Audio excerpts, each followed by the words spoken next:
आम बर्तमान पहुँचे जो भद्रक जिला चांदपाली ब्लॉक मुआ गाँव में जो पूजा चली देखु सीधा सड़क विजुआल मध्यम देखा राधाकृष्ण मूर्ति सज्जित होती राधाकृष्ण पूजा चली मुआ गाँव आम विजुआल मध्यम देखा आपण मैंने देखु राधाकृष्ण सज्जित होती माटी मूर्ति तो माटी मूर्ति रे सज्जित होती आपण मैंने देखु दर्शन करूँ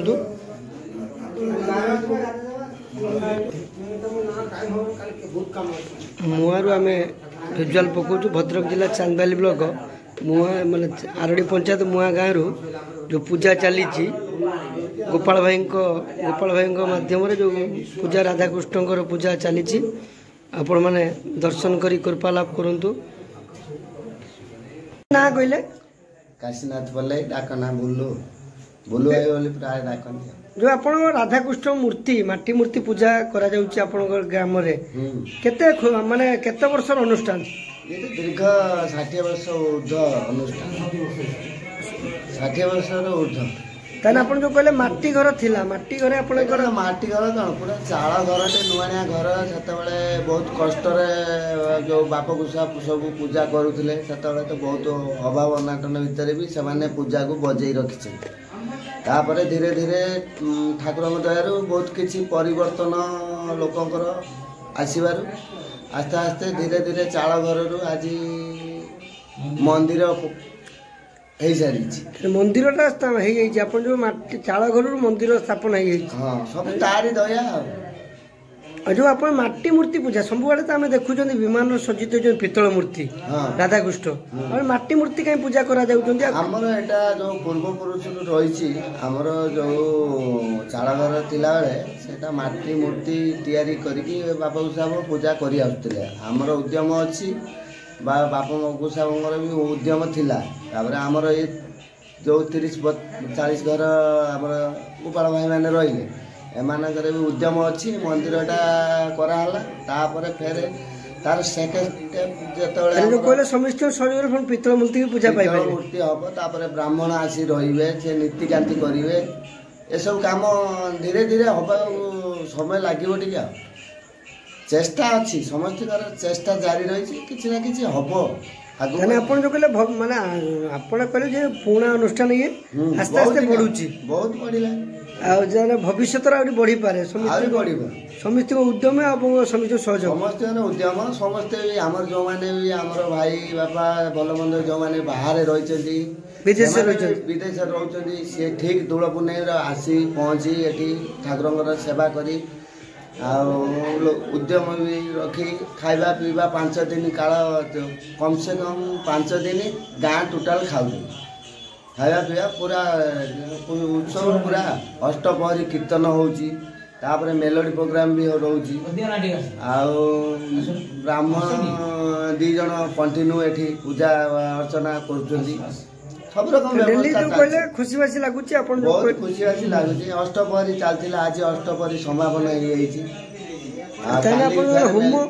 जो पुण्यआहुति पुण्यआहुति आमर 5 दिन ठाकुर रही लास्ट दिन आमर पुण्यआहुति हम विसर्जन हम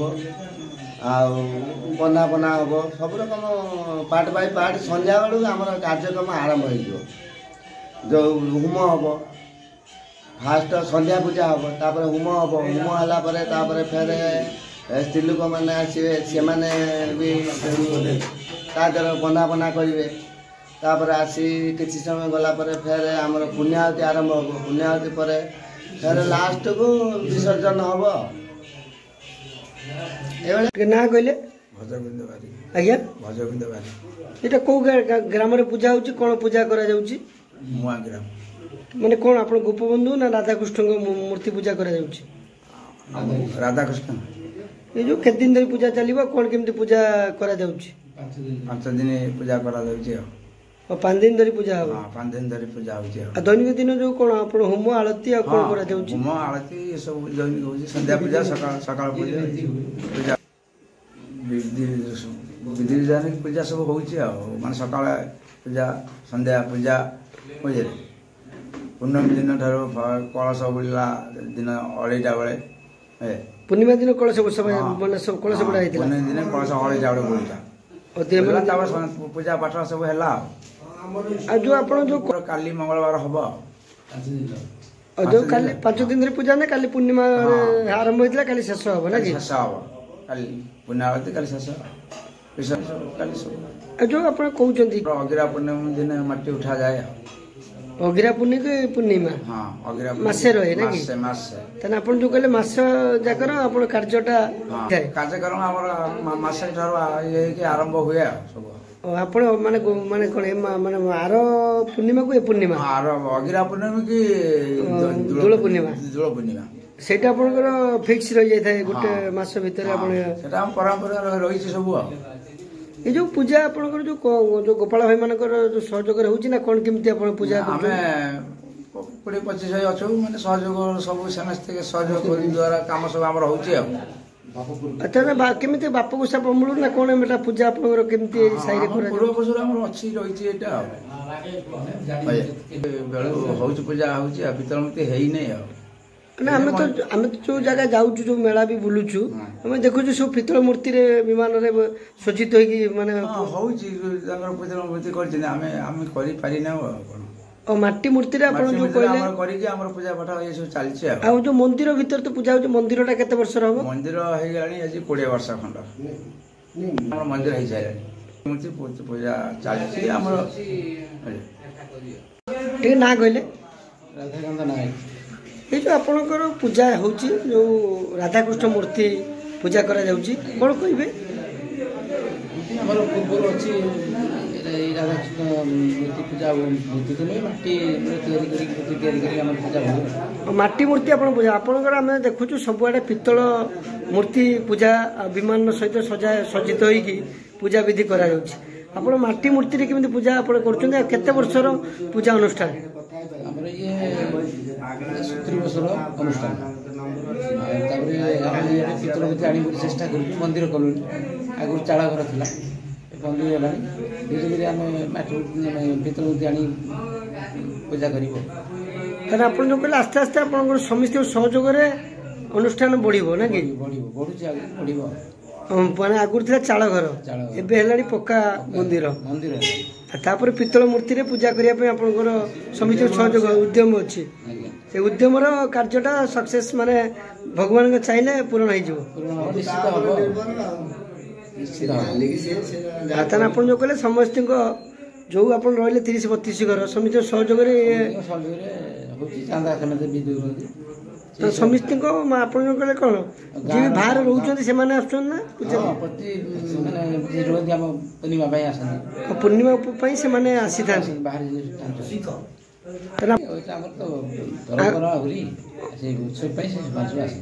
ପରମ୍ପରା ପାଇଁ ଆପଣ ଯୋଉ ବର୍ଷ ଥରେ ସେ ପୂଜାକୁ ଆସିଥାନ୍ତି ସେ ପୂଜାରେ ବି ସାମିଲ ହେଇଥାନ୍ତି ଆପଣ ମାନଙ୍କ ସହିତ ଟିକେ ନା କହିଲେ ମୋ ନାଁ ବୀରଭଦ୍ର ଦାସ ଏ ଯୋଉ ଆପଣଙ୍କର କୋଉ ଗ୍ରାମରେ ପୂଜା କରାଯାଉଛି ଆଉ କେମିତି ପୂଜା ଆପଣଙ୍କର କେତେ ବର୍ଷର ଅନୁଷ୍ଠାନ ଆମରି ମୁଆ ଗ୍ରାମରେ 66-70 ବର୍ଷ ପର୍ଯ୍ୟନ୍ତ ଆମର ଅନୁଷ୍ଠାନଟା ଅଛି ଆଉ ଏଟା ମାନେ ଆପଣଙ୍କ ବାପ ଗୋସା ବମୁଳରୁ ଯୋଉ କହିଲେ ପୂଜା କରାଯାଉଛି ଏ ଯୋଉ ପୂଜା ବିଧି କଣ ରହିଛି ଆଉ କେମିତି ପୂଜା କରାଯାଉଛି ବାପ ଗୋସା ଯୋଉ ବିଧି ବିଧାନରେ ପୂଜା ପାଠ କରୁଥିଲେ ସେଇ ବିଧି ବିଧାନ ନିୟମ ହିସାବରେ ଆମେ ମାନେ ପୂଜା ପାଠ କରୁଛୁ ଯୋଉ କଣ ଆପଣ ରାଧାକୃଷ୍ଣ ମୂର୍ତ୍ତି ମାଟି ମୂର୍ତ୍ତି ନା କୋଉ ମୂର୍ତ୍ତି ପୂଜା କରୁଛନ୍ତି ପିତ୍ତଳ ମୂର୍ତ୍ତି ତ ସବୁଆଡେ ପୂଜା ପାଉଛନ୍ତି ଆମର ବାପ ଗୋସାକୁ ଏଇ ମାଟି ମୂର୍ତ୍ତି ପୂଜା କରୁଛନ୍ତି ଆଉ ଆମମାନେ ବି ଚେଷ୍ଟା ବାପ ଗୋସା ବି କହି ଯାଇଛନ୍ତି ଦେଖି ତମର ଯଦି ସମସ୍ୟା ହେଲେ ତମେ କିଛି ଇଏ ଦେଖିକି ପିତ୍ତଳ ମୂର୍ତ୍ତି ତମେ ବସେଇ ପାରିବ ଆମ ବର୍ତ୍ତମାନ ଆମର ପିତ୍ତଳ ମୂର୍ତ୍ତି ବସେଇବା ପାଇଁ ଆମେ ମାନେ ଉଦ୍ୟୋଗ ଅଛୁ ତାଙ୍କ ଆଶୀର୍ବାଦରୁ ଯଦି ହୁଏ ତ ପିତ୍ତଳ ମୂର୍ତ୍ତି ସ୍ଥାପନା କରିପାରିବ ଯୋଉ ଆପଣ ଯୋଉ କହିଲେ ମାଟି ମୂର୍ତ୍ତି କଣ ଆପଣଙ୍କ ବାପ ଗୋସା ଆପଣଙ୍କର ହେଇଥିଲା ମାନେ ଏଟା ପୂଜା ଚାଲି ଆସିଛି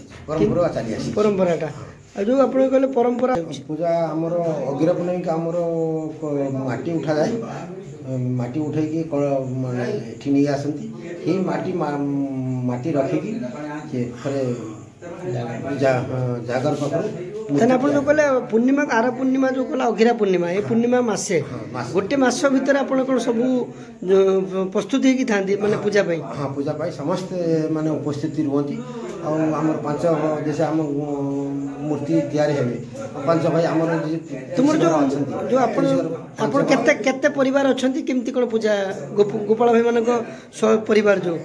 ପରିବାର ଆମର ଗୋପାଳ ସମାଜର ଆମର କମ ସେ କମ ସେ 30 ଘର ଖଣ୍ଡେ ଅଛନ୍ତି 30 ଘର ଅଛନ୍ତି ସମସ୍ତେ ଯୋଉ କହିଲେ ଗୋପାଳ ଭାଇ ମାନେ ଆପଣ ଯୋଉ ସମସ୍ତେ ବି ଥାଆନ୍ତୁ ବାହାରେ ସେ ଆସୁଛନ୍ତି କି ନାହିଁ ପୂଜାରେ? ହଁ ପ୍ରାୟ ଆସନ୍ତି ଆଉ କେହି ଆସି ନ ପାରନ୍ତି ଫେର ବି ଆମର ଏଠି ଯେଉଁ ବନ୍ଦିସ୍ଥ ଅଛନ୍ତି ମାନେ 20 ଭାଇ 25 ଘର ଯେଉଁ ଅଛନ୍ତି ଗାଁ ଗ୍ରାମରେ ରୁହନ୍ତି ସେ ଭାଇମାନେ ସଦାବେଳେ ଉଦ୍ಯೋଗ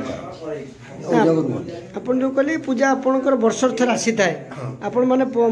ପାଳନ କରିକି ପୂଜାକୁ ଉପଭୋଗ କରିଥାନ୍ତି କେତେ ଖୁସି କେତେ ଆନନ୍ଦିତ ଲାଗିଥାଏ? ବହୁତ ଖୁସି ବହୁତ ଉତ୍ସବର ଆଜ୍ଞା କୀର୍ତ୍ତନ ହୁଏ ଭଜନ କୀର୍ତ୍ତନ ବି ହୁଏ ସଦାବେଳେ ମାନେ ଉତ୍ସବରେ ମାନେ ଅଷ୍ଟପରି କରାଯାଏ ମାନେ ବାହାରୁ ଆମ ଲୋକ ଡକେଇକି ଆମେ କୀର୍ତ୍ତନଟା ଇଏ କରୁ ଅଷ୍ଟପରି କରୁ। ନାମ କୀର୍ତ୍ତନ ହେଲା ଆପଣଙ୍କର ପୀଠଟା ଗାଁଟା ଚଳଚଞ୍ଚଳ ହୋଇ ଉଠେ ନା କି? ହଁ